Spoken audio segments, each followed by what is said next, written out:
Now we are interested in the next topic, that is blood related disorders. और उसके अंदर हमको पहला डिसऑर्डर स्टडी करना है, that is called high blood pressure, or it is also called as hypertension. Actually इसका meaning बहुत simple है.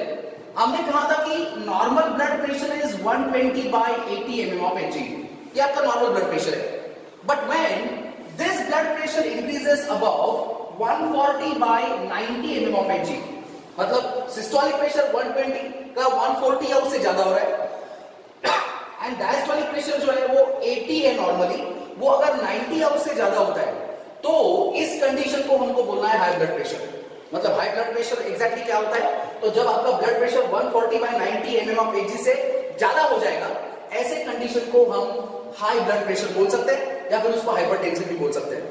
If there is excessive increase in the blood pressure, मतलब अगर ये आपका सिस्टोलिक 120 है नॉर्मली, अगर ये 220 हो गया और ये डायस्टोलिक जो नॉर्मल 80 है ये अगर 120 के आसपास चला गया तो I can say this is a very excessive high blood pressure. और अगर ये ब्लड प्रेशर 220 by 120 से ऊपर जाता है, it may cause rupturing of blood vessels. इसकी वजह से आपके ब्लड वेसल्स ब्रेक हो सकते हैं, रप्चर हो सकते हैं. और अगर ये ब्रेन के ब्लड वेसल रप्चर हो जाएंगे, it may result in paralysis. Mainly brain damage हो सकता है, या ये हाई रिस्क ऑर्गन होते हैं, या फिर आपके आईज में अगर ये ब्लड वेसल रप्चर हो सकते हैं, तो अगर आईज में रप्चर हो रहा है तो ये ब्लाइंडनेस भी कॉज कर सकता है. और एक और ऑर्गन रिस्क पे होता है जो होते हैं आपकी किडनीज. तो अगर किडनीज में ब्लड वेसल रप्चर होंगे तो ये किडनी फेल कर सकता है, या फिर इट में result in a problem called nephritis. इसका मतलब होता है इन्फ्लेमेशन ऑफ नेफ्रॉन. आइटिस का मतलब है इन्फ्लेमेशन या फिर स्वेलिंग. सो अगर किडनी में प्रॉब्लम हो रहा है तो नेफ्रॉन को स्वेलिंग आ सकती है. These are some problems caused by high blood pressure. Now, अभी आपको ये पता होना चाहिए कि exactly इस high blood pressure के causes क्या होते हैं, किसकी वजह से high blood pressure का प्रॉब्लम हो सकता है. तो इसमें सबसे पहला कॉज हम कहेंगे आर्टेरियोस्क्लेरोसिस. इसका मीनिंग बहुत सिंपल है. आर्टेरियोस्क्लेरोसिस का मतलब होता है hardening of blood vessels due to deposition of salts. मतलब मान लो कि आपका ब्लड वेसल है, अगर इन ब्लड वेसल्स के वॉल में सॉल्ट्स का डिपोजिशन हो रहा है तो ये सॉल्ट के डिपोजिशन की वजह से आपके ब्लड वेसल हार्ड हो जाते हैं. हमने कहा था blood vessels are elastic tubes, मतलब अगर ब्लड फ्लो बढ़ता है तो ये स्ट्रेच हो जाते हैं, अगर ये कम होता है तो वापस नॉर्मल पोजीशन पे आ जाते हैं, मतलब स्ट्रेचेबल है, सो दैट ब्लड प्रेशर को मैनेज किया जा सकता है. लेकिन अगर इन ब्लड वेसल्स के वॉल में सॉल्ट डिपॉजिट हो रहे हैं और उसकी वजह से ये हार्ड हो जाएंगे तो blood vessels will lose their elasticity. और अगर ब्लड वेसल का इलास्टिसिटी लूज हो रहा है तो ब्लड वेसल हार्ड होने की वजह से ब्लड प्रेशर बढ़ सकता है. इस कंडीशन को हमको बोलना है आर्टेरियोस्क्लेरोसिस. अब इसका जो दूसरा कॉज है दैट इज कॉल्ड एथेरोस्क्लेरोसिस. दोनों में फर्क है. एथेरोस्क्लेरोसिस का मतलब होता है narrowing of blood vessels due to deposition of cholesterol. Same है. मान लो कि ये मेरा ब्लड वेसल है, लेकिन अगर ब्लड वेसल के अंदर से कोलेस्टेरॉल डिपॉजिट हो रहा है तो ब्लड वेसल नैरो हो जाएगा, मतलब ब्लड फ्लो के लिए जो ये स्पेस है वो कम हो रहा है. और अगर स्पेस कम होगा तो डेफिनेटली ब्लड प्रेशर जो है वो बढ़ेगा. सो अगर ब्लड वेसल नैरो हो गई है due to deposition of cholesterol, this condition is called atherosclerosis. और अगर आपके ब्लड वेसल हार्ड हो रहे हैं due to deposition of salt, then this condition is called arteriosclerosis. कुछ और रीजन हो सकते हैं यहाँ पे, जैसे कि फिजिकल और इमोशनल स्ट्रेस. अगर किसी को फिजिकल या इमोशनल स्ट्रेस है उसके वजह से भी ब्लड प्रेशर बढ़ सकता है. One more reason of hypertension is obesity. Obesity मतलब एक्सेस वेट. जैसे हमने कहा कि ओबेसिटी के पीछे का रीजन है increase in the amount of adipose tissue in your body. मतलब अगर फैट्स की क्वांटिटी बढ़ती है तो एडिपोज टिश्यू की क्वांटिटी बढ़ेगी. जिससे एडिपोज टिश्यू बढ़ते जाएंगे, आपके बॉडी में नए ब्लड वेसल्स बनते हैं इनको ब्लड सप्लाई करने के लिए, और जितने ज्यादा ब्लड वेसल्स बनेंगे उतना आपका ब्लड प्रेशर भी बढ़ेगा. So obesity is also one of the reason. Then there is an excess secretion of some hormones like adrenaline, या फिर one more hormone called aldosterone. ये हमने लास्ट लेक्चर्स में पूरी डिटेल में स्टडी की है. ये एड्रेनालिन या फिर रेनिन नाम का एक एंजाइम है, या फिर आप बोल सकते हो कि अल्डोस्टेरॉन. अगर इनका एक्सेस सिक्रीशन होता है तो इस वजह से भी आपको हाइपरटेंशन या फिर हाई ब्लड प्रेशर का प्रॉब्लम हो सकता है. कुछ और फैक्टर्स हम बोल सकते हैं, जैसे कि some people have the habit of smoking, या फिर there is a problem of alcoholism, मतलब कुछ लोग अल्कोहल कंज्यूम करते हैं, so alcoholism, smoking, these are also some reasons behind high blood pressure or hypertension, and this is all about the concept of high blood pressure, और ये हो गया आपका पहला blood related disorder. Now the second blood related disorder जो हमको यहाँ पे स्टडी करना है, that is called coronary artery disease. So सबसे पहले तो इसका मीनिंग क्या होता है? Actually coronary artery disease या फिर शॉर्टकट में उसको बोल रहे हैं CAD, it refers to the conditions like atherosclerosis. ये क्या होता है? अभी 2 मिनट पहले मैंने आपको बताया, narrowing of blood vessels due to deposition of cholesterol. So this atherosclerosis is generally happening in coronary arteries.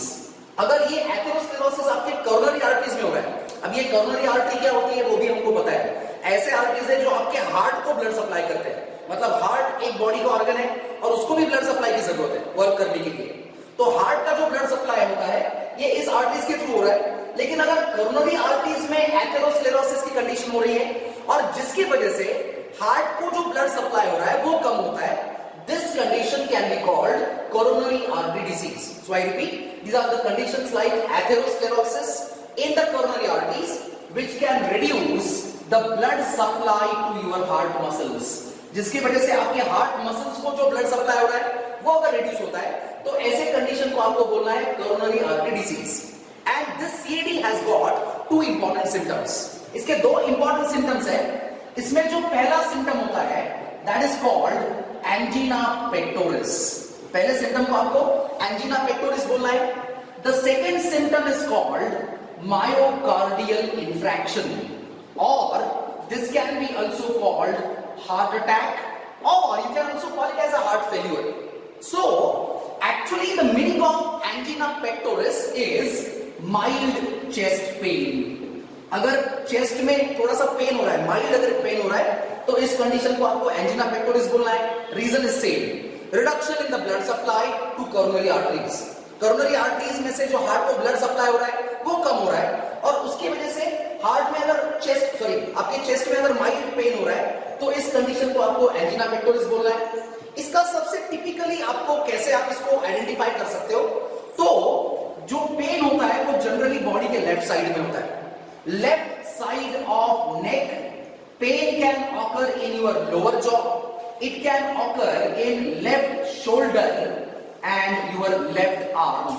मतलब neck में left shoulder, left arm और फिर आपका जो lower you can say jaw होता है, इस lower jaw के अंदर अगर पेन हो रहा है तो ये angina pectoris के सिम्टम हो सकते हैं। But the point is sometimes this angina pectoris also occurs due to physical exertion. अगर थोड़ा सा फिजिकल एक्सर्शन हो रहा है या फिर एसिडिटी का प्रॉब्लम है, उस वजह से भी आपको ऐसा फीलिंग आ सकता है कि चेस्ट में थोड़ा पेन हो रहा है, but that should disappear with the rest.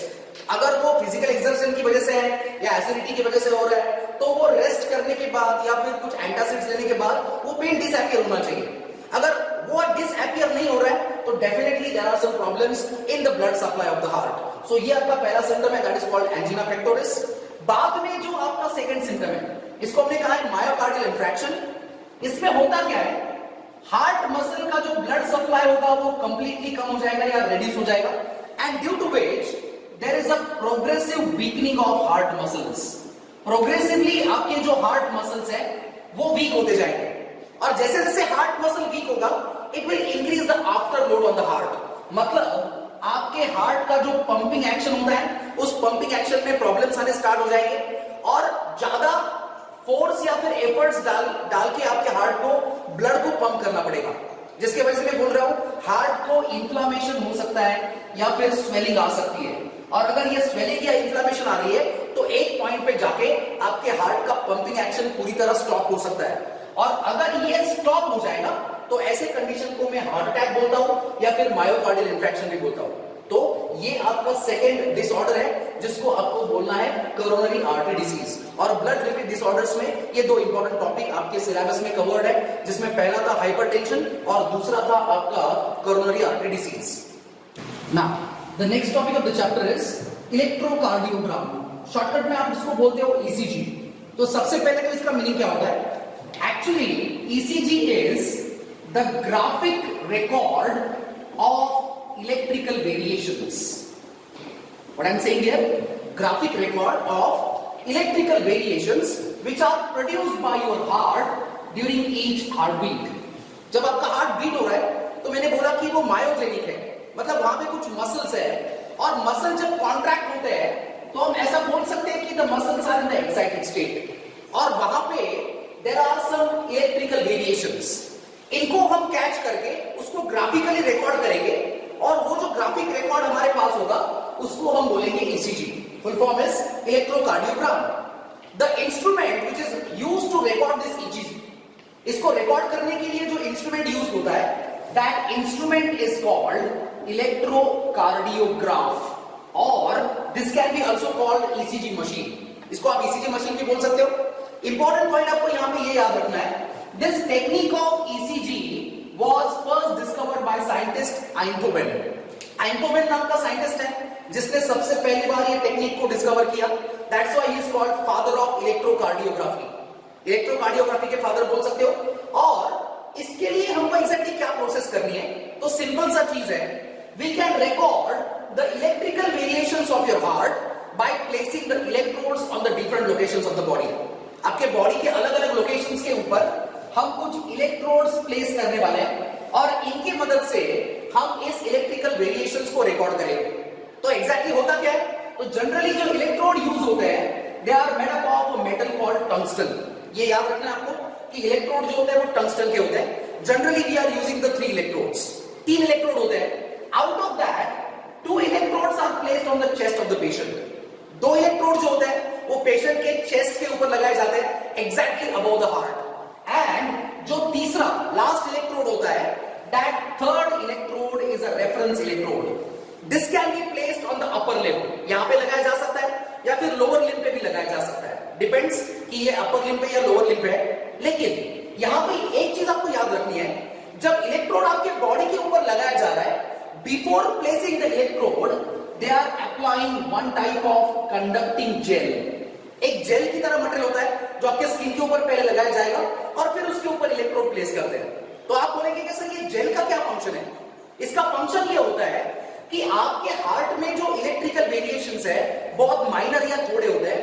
सो हम ऐसा बोल सकते हैं these are in milli volts.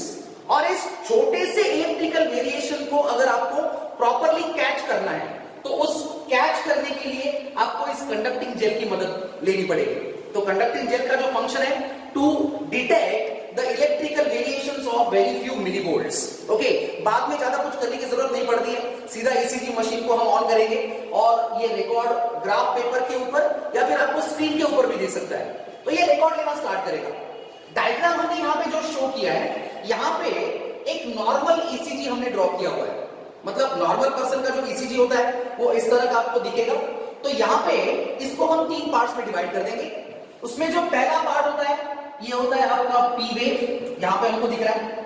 दूसरा जो है that is called QRS complex. दूसरे पार्ट को हम नाम देंगे क्यूआरएस कॉम्प्लेक्स. और ये जो लास्ट वाला पार्ट है this can be called T wave. मतलब यहाँ पे 3 इंपॉर्टेंट वेव हमको दिख रहे हैं. सबसे पहला मैंने बताया आपका पी वेव, बाद में है आपका क्यूआरएस कॉम्प्लेक्स, और लास्ट में है आपका टी वेव. हर एक का मीनिंग क्या होता है वो हमको पता होना चाहिए. तो ये जो पी वेव होती है this indicate the wave of contraction generated by SA node. SA node पे जो कॉन्ट्रैक्शन की वेव जनरेट होती है उसको इंडिकेट करने का काम करता है P wave. And due to this it will cause auricular systole. मतलब जो ऑरिकल्स का कॉन्ट्रैक्शन है इसको इंडिकेट करने का काम करेगी पी वेव. इसके लिए एक और अल्टरनेटिव वर्ड आपको याद रखना है, contraction can be also called depolarisation. तो आपको ऐसा पूछ सकते हैं कि ऑरिकल का जो डीपोलराइजेशन होता है वो कौन सी वेव इंडिकेट करती है. एट दैट टाइम आपका आंसर होना चाहिए P wave. Now when you talk about QRS complex, जब आपको इस क्यूआरएस कॉम्प्लेक्स के बारे में बात करना है तो यहां पे this will indicate the spread of impulse from SA node to AV node. Impulse SA node से एवी नोड में जा रहा है. From AV node it will pass to bundle of His and finally it will pass to Purkinje fibres. So ये जो transfer है this is indicate by QRS complex. And due to this there is a contraction of ventricles. मतलब जो ventricles का systole होता है या ventricle का जो कॉन्ट्रैक्शन होता है, this is indicated by QRS complex. And finally क्या होता है, द वेंट्रिकल्स विल रिलैक्स। आपके वेंट्रिकल्स होते हैं वो रिलैक्स होते हैं। Now the relaxation is called repolarisation. Relaxation को हम रीपोलराइजेशन बोलते हैं। This is indicated by T wave. इसको टी वेव इंडिकेट करती है। तो आपको ईसीजी में ये 3 इंपॉर्टेंट पॉइंट पता होने चाहिए। सबसे पहला पॉइंट मैंने आपको ये बताया that graphical record of electrical variations which are produced during each heartbeat is known as ECG. The instrument which is used to record this ECG is called electrocardiograph, or it can be also called ECG machine. The technique of ECG was first discovered by scientist Einthoven. That's why it's called father of electrocardiography. And what we can do, we can record these electrical variations by placing the tungsten electrodes on the different locations of the body. उसमें से 2 electrode आपको patient के heart के ऊपर रखने, exactly chest के ऊपर। And the third electrode is a reference electrode, जो मैंने बोला या तो अपर लिम्ब या फिर लोअर लिम्ब में लगा सकते हैं। लेकिन इलेक्ट्रोड प्लेस करने से पहले स्किन और इलेक्ट्रोड के बीच में या स्किन के ऊपर you have to apply one kind of a conducting gel which can catch the electrical variation of a very few millivolt. बाद में आपने कहा कि सर जो नॉर्मल ईसीजी होता है उसके अंदर 3 इंपॉर्टेंट वेव है। जो पहला वेव था वो था P wave which indicate the wave of contraction generated by SA node, or it indicate the auricular systole, मतलब auricle का contraction या फिर auricles का depolarization। दूसरा वेव था आपका QRS complex। This indicate spreading of impulse from SA node to AV node, from AV node to bundle of S, and from bundle of S to Purkinje fibers। And finally, जो last wave था आपका वो था T wave। This T wave indicate the relaxation of ventricles or repolarization of ventricles, and this is all about the concept of electrocardiogram. Now we are interested in the next part. Actually ये जो आपका circulation का topic हमने start किया था, इसमें ये आपका लास्ट टॉपिक है, that is the lymphatic system of your body. So जब आप आपके lymphatic system के बारे में बात कर रहे हैं, तो actually this lymphatic system is consisting of 4 important components. 4 components में हम इसको डिवाइड कर देंगे। उसमें जो पहला कंपोनेंट है आपका that is called lymph. The second component is called lymphatic capillaries. उसके बाद वाला जो नेक्स्ट कंपोनेंट है आपका that is lymphatic vessels, and the last component is called lymph nodes. So आपकी जो लिम्फैटिक सिस्टम है 4 पार्ट से बनी हुई है। सबसे पहला कंपोनेंट है लिम्फ, दूसरा कंपोनेंट है लिम्फैटिक कैपिलरीज, बाद में आते हैं आपके लिम्फैटिक वेसल्स, और फाइनली आएंगे आपके lymph nodes. So when you talk about this first component lymph, one by one हम स्टडी करेंगे। Actually this lymph looks like a clear water. एक क्लियर वाटर की तरह दिखता है। And actually this lymph is nothing but the colourless liquid connective tissue. वापस ये connective tissue का ही टाइप है जो लिक्विड फॉर्म में है, लेकिन ये कलरलेस होता है। दूसरे वर्ड्स में हम ऐसा बोल सकते हैं, इफ आई टेक आउट, हमने ब्लड लिया, हमने ब्लड में से हम आरबीसीज को निकाल देंगे, उसके बाद इसमें से हम कुछ प्लाज्मा प्रोटीन्स को निकाल देंगे, and finally we can remove the platelets. So blood minus RBCs, some plasma proteins and platelets, this is nothing but your lymph. मतलब ब्लड में से जब आरबीसीज, प्लाज्मा प्रोटीन्स और प्लेटलेट्स को हम रिमूव कर देंगे, जो नीचे पोर्शन बचेगा उसको हम लिम्फ बोल सकते हैं। And this lymph can transport or carry CO2 and metabolic waste. Lymph के अंदर जनरली आपको ये 2 कंपोनेंट्स मिलेंगे, कार्बन डाइऑक्साइड होता है as well as it will have the metabolic waste. तो यहाँ पे आपको सिर्फ ये 3 इंपॉर्टेंट पॉइंट याद रखने हैं। सबसे पहला पॉइंट मैंने बताया, lymph looks like a clear water, it is a colourless liquid connective tissue, और in other words it is blood minus RBCs, some plasma proteins and platelets, and finally your lymph will carry the CO2 and metabolic waste. Now the second component is lymphatic capillaries. जैसे आपने कहा कि sir blood को carry करने के लिए होते हैं ब्लड वेसल्स, वैसे लिम्फ को ट्रांसपोर्ट करने के लिए there are some thin walled and narrow vessels which are called as lymphatic capillaries. Now what is the basic difference between blood capillaries and lymphatic capillaries? तो सबसे पहला पॉइंट ये याद रखना है, these lymphatic capillaries are blind at one end, मतलब एक and उसका क्लोज होता है, आपके कैपिलरीज के दोनों एंड ओपन होते हैं ब्लड कैपिलरीज के, लेकिन लिम्फैटिक कैपिलरी एक एंड पे ब्लाइंड होता है। दूसरी चीज, these are wider than blood capillaries. आपके ब्लड कैपिलरीज के कंपैरिजन में लिम्फैटिक कैपिलरीज जो होते हैं वो थोड़े से डायमीटर में बड़े होते हैं या वाइड होते हैं, इंटरवोवन एक दूसरे के साथ। मतलब ब्लड कैपिलरी और लिम्फैटिक कैपिलरी एक दूसरे में इंटरवोवन है, अड़क चुके हैं एक दूसरे के अंदर। लेकिन ये दो डिफरेंस आपको याद रखना है, lymphatic capillaries are wider than blood capillaries and they are blind at one end, but similar to blood capillaries they are internally lined by single layer of squamous epithelium। blood capillaries की तरह ही इन lymphatic capillaries के अंदर आपको एक single layer मिलेगा squamous epithelium का, which can be also called endothelium, जिसको आप endothelium भी बोल सकते हो। तो ये सिंपल सा पार्ट है आपका regarding the concept of you can say lymphatic capillaries। Now what is going to happen here? All these lymphatic capillaries will join with each other। आपके बॉडी में जो lymphatic capillaries है वो एक दूसरे के साथ ज्वाइन करेंगे and they will form a larger vessel। Now these are called lymphatic vessels। अभी lymphatic vessel की स्पेशलिटी क्या है? तो इनके वॉल्स भी थिन होते हैं but they have valves to prevent the backflow। Lymph का जो रिवर्स फ्लो होता है उसको अवॉइड करने के लिए आपको लिम्फैटिक वेसल्स के अंदर वल्व्स मिलेंगे। सिंपल मतलब ये फ्लैप की तरह स्ट्रक्चर होते हैं जो बैक फ्लो को प्रिवेंट करने का काम करते हैं। अभी ये जो लिम्फैटिक वेसल्स है आपके बॉडी में, हम बोल सकते हैं कि ये दो टाइप के हैं। इसमें पहला जो होता है उसको हम बोलेंगे लेफ्ट लिम्फैटिक वेसल और दूसरा जो होगा उसको हम बोलेंगे राइट लिम्फैटिक वेसल। ये जो आपका लेफ्ट लिम्फैटिक वेसल है this can be also called thoracic duct. दो मेजर पार्ट्स में मैंने डिवाइड किया है लिम्फैटिक वेसल्स को, एक होता है लेफ्ट लिम्फैटिक वेसल या फिर उसको हमने कहा थोरैसिक डक्ट और दूसरा होता है राइट लिम्फैटिक वेसल।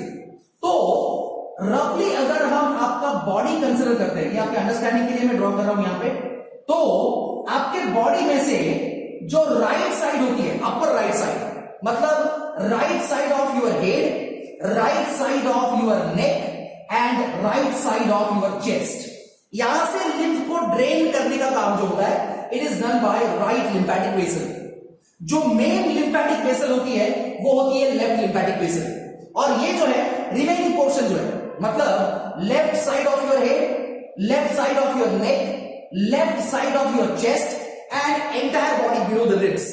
रिब्स के नीचे आपकी पूरी जो बॉडी है वहां से अगर लिम्फ को ड्रेन करना है so this is done by left lymphatic vessel and ये हो गया आपका कंसेप्ट ऑफ लिम्फैटिक वेसल। यहां पे एक और चीज हम याद रख सकते हैं, the lymphatic vessel which is coming out from your intestine. जो लिम्फैटिक वेसल आपके स्मॉल इंटेस्टाइन से बाहर आ रही है it generally contains absorb fats, उसके अंदर एब्सॉर्ब फैट्स होते हैं and due to this it appears milky white in colour. वो जो वेसल होगी लिम्फैटिक उसका कलर जो होता है वो मिल्की व्हाइट दिखता है and it is very popularly called as lacteal. Lacta का मतलब मैंने बताया था मिल्क होता है, तो ये जो एब्सॉर्ब फैट्स है उसके अंदर इसके वजह से उसका कलर मिल्की व्हाइट दिख रहा है और इसीलिए हम उसको बोल रहे हैं लैक्टियल।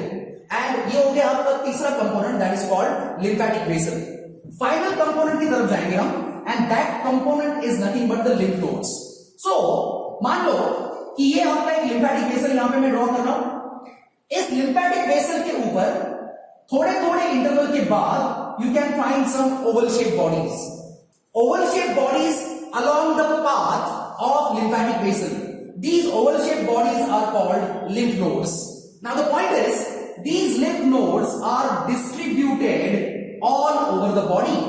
ये आपके पूरे बॉडी के ऊपर डिस्ट्रीब्यूटेड है but their number is maximum in your armpits. मतलब आपके अंडर आर्म्स में इसका नंबर ज्यादा होता है। Then it is also maximum in your neck region as well as groin region. Now question comes to mind कि sir groin का मतलब क्या होता है? आपके दोनों थाइस के बीच में जो रीजन होता है बॉडी का इस रीजन को हम बोलते हैं ग्रॉइन रीजन। तो armpits, neck and groin region, इन तीन रीजन्स में आपको मैक्सिमम क्वांटिटी मिलेगा इन लिम्फ नोड्स का। What is the function of lymph nodes? सबसे पहला पॉइंट तो these lymph nodes act as a filters. ये फिल्टर की तरह काम करते हैं और अगर आपके बॉडी में या लिम्फ में कुछ हार्मफुल माइक्रो ऑर्गेनिजम्स है या फिर बैक्टीरियाज है उनको ये डिस्ट्रॉय करने की कोशिश करेंगे या फिर उनको डिस्ट्रॉय करने का जो काम होता है this is perform by your lymph nodes.